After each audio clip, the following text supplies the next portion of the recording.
नमस्कार दर्शक बंधु प्रियास किचन ने आपण समस्त को अनेक अनेक स्वागत। मु आज आपण मान सहित बंधा कोबी चिंगुड़ी चिंचाड़ार रेसिपी शेयर करने लेके आसी से भी पुणी छेचा मसला देकी आपण जानी बटा मसला अपेक्षा छेचा मसला तरकारी आमर केते टेस्टी बनी थाए। हनेस्टली रिव्यू दौची तरकारी बहुत ही बढ़िया बनी थिला। आपण ये उपाय डेफिनेटली थरे बनातु तापर जानी परिबे। तेबे आपण मोर बंधा कोबी चिंगुड़ी छिंचड़ार रेसिपी को देखापी वीडियोटी को फुलाज करंतु। आशा करछि कि रेसिपीटी आपण मानक निश्चय भल लागिबो। भल लागिले प्लीज वीडियोटी को लाइक करिवे, सांग मानक सहित शेयर करिवे। चैनल नुआ थिले प्लीज चैनल को सब्सक्राइब करनेबे आ पाखरे थिबा छोटो bell icon all option click करिवे जाद्वारा मो अपलोड करथिया मो समस्त वीडियो नोटिफिकेशंस आपण सर्वप्रथमे पाई परिबे। तेबे चलंतु डेर न करी फटाफट रेसिपीटी बनेबा स्टार्ट करिबा।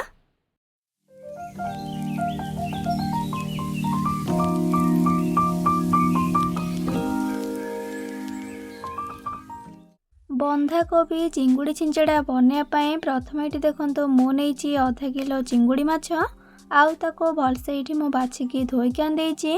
एबे से स्वाद अनुसार लुण आउ अधा छोट चामच हल्दी गुंड पकेबा आउ सबू को हाथ में भल भाव मिक्स करनेबा। मु तो ये आधा किलोर चिंगुड़ी नहीं आपण चिंगुड़ीर क्वांटिटी निज हिसाब से कम बेसी करके नहीं पारिबे। आ मु एठी मीडियम साइज रो चिंगुड़ी नहीं आपण छोट बड़ जो भी साइज रो चिंगुड़ी को नहीं पारिबे। एठी देखंतु सब को मु भल भाव में मिक्स करनेली। एबे गैस ऑन करके गोटे कड़े को बसैकी से दुई छोट चामच रब सोरिष तेल को दौची। आ तेल भल भाव में गरम हो गला परे तापरे से आम ऐड करबा मैरिनेट करके रखिबा चिंगुड़ी सब को। आउ चिंगुड़ी को दे सारिकी गैस फ्लेम को मीडियम करके मीडियम फ्लेम रे चिंगुड़ी को आम 5 ରୁ 6 मिनट खंडे भल भाव पूरा भाजी नेबा। चिंगुड़ी भाजिया भितर चलतु तरकारी पाई गोटे छेचा मसला रेडी करनेबा। सेथि पाई गोटे हेमदस्तारे देबा 12 ରୁ 15 कोल्हाप रसुण आउ गोटे इंच अदा आउ ता सहित गोटे छोट चामच देबा जीरा आउ 4टी दौची सुखला लंका तो सेमती छेची न थाए से सुखला लंका को मु गोटे घंटा पूर्व पानी रे बतुरेक रखी। एबे सबू को भल भाव पूरा छेची नेबा। एइठे देखंतु तरकारी पाई छेचा मसला आमर एबे रेडी गला। एबे को साइड रखिबा। आउ एपटे देखंतु चिंगुड़ी को मु पाखापाखी 6 ରୁ 7 मिनट खंडे भल भाव मीडियम फ्लेम रे भाजी नेली। आउ चिंगुड़ी भी आमर भल भाव एठी भाजी गलानी। एबे याकू गोटे बाउल को काढ़ी देकी साइड रखिबा। आउ तरकारी बनेबा प्रोसेस स्टार्ट करिबा। तरकारी बनया पई सेही सेम कड़े रे दे दउची आउ गोटे बड़ चामच रब सोरिष तेल। आपन चाहे रिफाइन तेल भी तरकारी को बनै पारिबे। तेल भल भाव गरम हो गला परे गोटे मीडियम साइज रो कटा पियाज को पकेबा। एबे आमे गैस रो फ्लेम को मीडियम टू हाई करिबा। आउ 5 मिनट खंडे पियाज को भल भाव पूरा भाजी नेबा जेमती कि पियाज हमर लाइट गोल्डन ब्राउन कलर की भाजी जीवो। 5 ରୁ 6 मिनट खंडे भाजला परे एठी आपण देखि पारथिबे पियाज हमर लाइट गोल्डन ब्राउन कलर की भल भाव एठी भाजी गलानी। पियाज एपरी भाजी गला परे तापरे सेथरे आमे प्रिपेयर कर रखिबा छेचा मसला को ऐड करनेबा। आउ गैस रो फ्लेम को लो टू मीडियम करके मसला को आमे 2 मिनट खंडे टिके खाली कसी नेबा। बास खाली छेचा मसला रो कंचा बासनाटा जीपा जाए एमती को कंटिन्यूअसली मिक्स करके 2 मिनट खंडे कसी नेबे। 2 मिनट खंडे कसला परे एठी आमर एबे छेचा मसला रो कंचा बासनाटा चली गलानी। एबे आमे गैस रो फ्लेम को लो कर देकी सेतरे किछि गुंड मसला को पकेबा। गुंड मसला रे प्रथम एठी दउची आधा छोट चामच हल्दी गुंड, आधा छोट चामच काश्मीरी लंका गुंड, गोटे छोट चामच माछ मसला आउ हाफ कप रो दउची पानी। जेहेतु छेचा मसला देइछंती आ से पूरा तळु लागी जाइथिला सेथि पई सेथिरे पानी अल्प देकी सबको भल भाव मिक्स करनेबा। आ मिक्स कर देकी गैस रो फ्लेम को सेमती लो रे रखिकी मसला को आमे आउ 3 मिनट खंडे कसी नेबा। आउ 3 मिनट खंडे लो फ्लेम रे कसला परे एठी हमर एबे गुंड मसला रो कंचा बासनाटा चली गलानी आउ मसला भी टिके कसी गलानी। एबे आमे एथिरे गोटे मीडियम साइज रो कटा टमाटो को पकेबा। आउ ता सहित स्वाद अनुसार लुण मध्य पकई नेबा। लुण टिके कम करके पकेबे कारण चिंगुड़ी रे ऑलरेडी आमे लुण पकई थिले। एबे सब को मिक्स कर देके गैस रो फ्लेम को सेमती लो रे रखिकी आउ 3 ରୁ 4 मिनट खंडे कसी नेबा जेमती कि टमाटा हमर भलसे सॉफ्ट है कि मसला रे मिसी जीवो।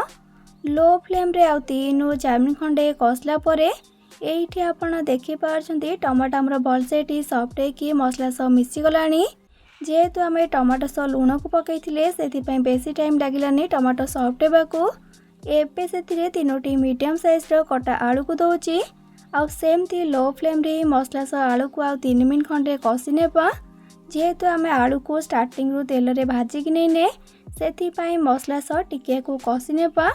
आउ आलू भी जेहेतु टिके सिझिबा को टाइम लगी था एमती कसिबा द्वारा आलू भी टिके सिझी जिवो।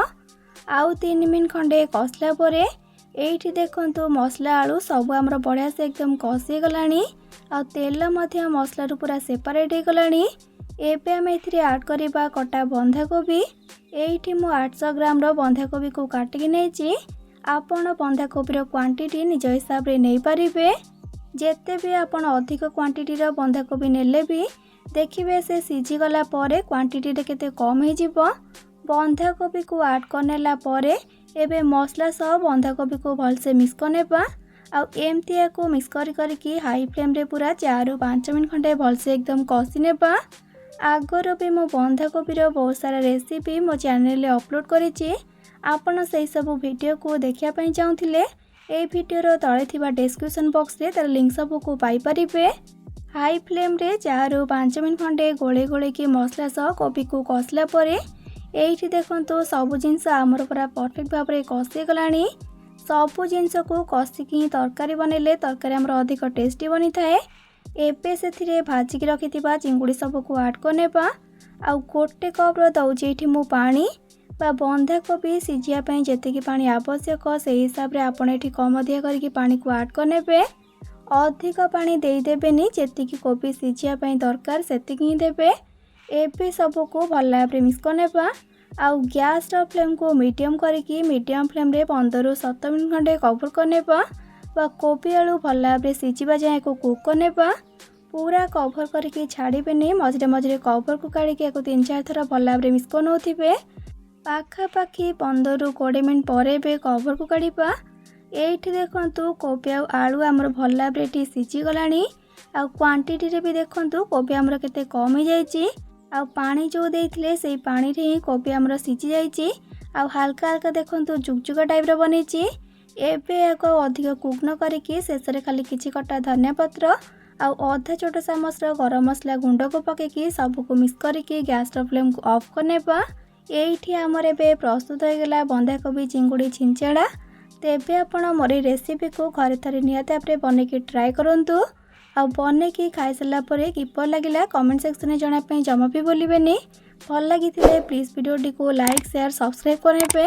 आज रोची पुणी आसबि नुआ एक रेसिपी नहीं कि से पर्यंत रही। Love you all. जय जगन्नाथ।